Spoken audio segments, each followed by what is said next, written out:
Hello everyone. In this session we will be learning about what is a day book and subsidiary book, what is the need of subsidiary book, what are the types of special journals, what is general journal and journal proper, and then examples of the transaction to be included in journal proper. So let's begin. What is a day book or a subsidiary book? So let's begin. All the business transactions are first recorded in journal. Journal is a book where all the journal entries are posted. All the journal entries are first posted or recorded in the journal. Small businesses may be able to record all the transactions in one book, that is journal. So in case of small businesses, there may be only one book, journal, and then all the journal entries are recorded there and subsequently they are posted in the respective ledger accounts. In case of large business, wherein we may have thousands of transactions in a day, it may become cumbersome to record each and every transaction in a single journal. So in case of large business, imagine that there is a large business and we may have thousands of transactions in a day. For example, we may have hundreds of purchases, we may have hundreds of sales, we may have some 200 payments, we may have some thousands of receipts in a day. So in that case, it will be very time consuming to record each and every transaction in a single journal. So now these day books and subsidiary books are existing since long period of time. So initially when there were no computers, all this accounting journal entries were done manually. So imagine if there are thousands of transactions in a day, the number of laborers or persons and time required to record these 1,000 transactions in a single journal. So to avoid this, there are day books or subsidiary books introduced. So in this case, journal is divided into special journals. All similar transactions are recorded into one special journal. These special journals are known as day books or subsidiary books. Now let us see what are the types of special journals. First, cash book. So cash book is for recording all transactions related to cash and bank. So that includes your cash and bank receipts, cash and bank payments, cash sales, cash purchases. So all the payments and receipts in cash and bank are recorded in the cash book.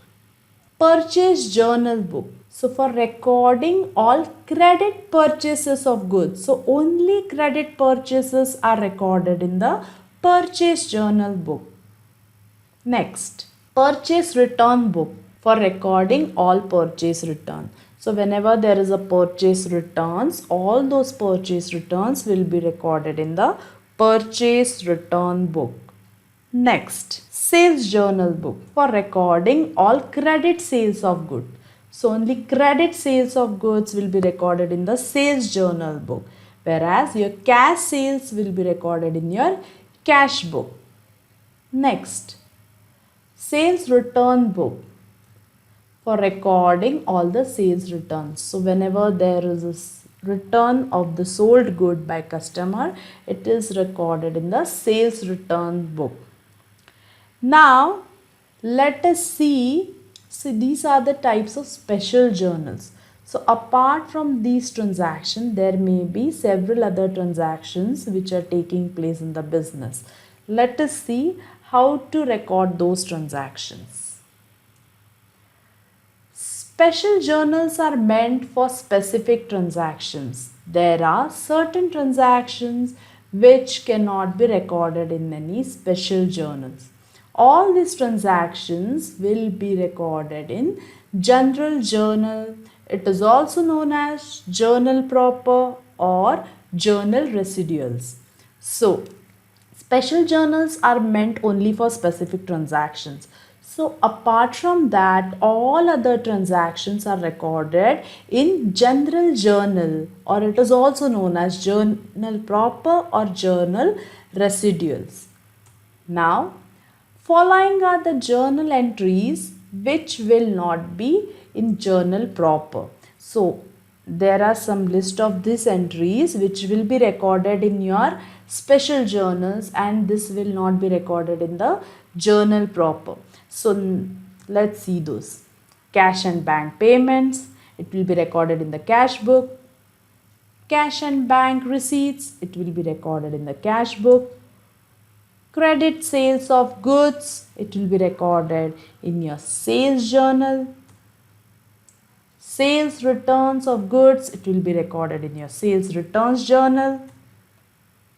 Credit purchases of goods, it will be recorded in your purchase journal. And purchase returns of goods, it will be recorded in your purchase return journal. So apart from these transactions, if there are any other transactions, those are recorded in journal proper or journal residuals. Now let us see some examples of transactions which will be recorded in journal proper or journal residuals. Let us see some examples of transactions which will be part of journal proper. Opening entry. Journal entries for opening books of accounts at the beginning of accounting period, usually a year. These entries are for transferring balance from previous year to current year. So every year when we close the books and open the books for the next year, we have to transfer some balances of the previous year to the next year. For that, there are certain opening entries which are required to be passed. Those entries will be part of journal proper. Next, prepaid expenses, advance income, outstanding expenses, income receivable, deferred expenses, deferred revenue. So, since we are following accrual system of accounting, there will be some expenses which are paid in advance. There might be some income which is received in advance. At the end of the period, there might be some expenses which are incurred but not paid. Similarly, there might be some income which has been earned but not received.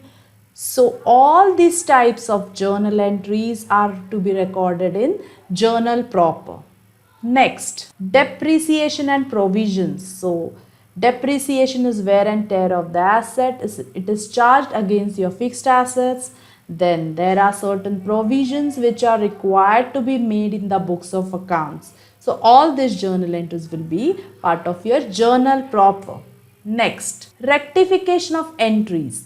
So whenever there are errors in the books of accounts, the rectification entries are passed in journal proper and then posted to respective ledger accounts. So rectification of entries means whenever there are errors, we have to rectify those errors. So all that rectification entries that are required, that are passed in journal proper, and then subsequently they are posted to respective ledger accounts.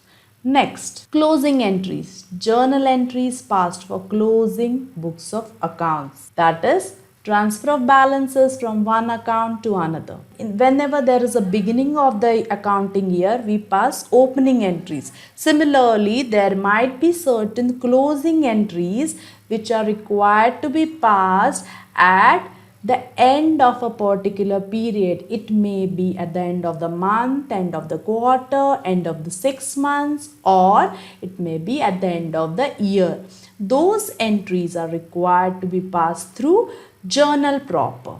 Let's see some more examples. Other entries part of journal proper. There may be purchase and sale of items other than goods on credit. For example, fixed assets. So there might be some purchase of fixed asset on credit basis. If the purchase of fixed asset is on cash basis, then it will be included in your cash book. Similarly, sale of fixed asset on cash basis will be included in your cash book. But say there is a purchase and sale of fixed asset on credit, then it will be recorded in the journal proper.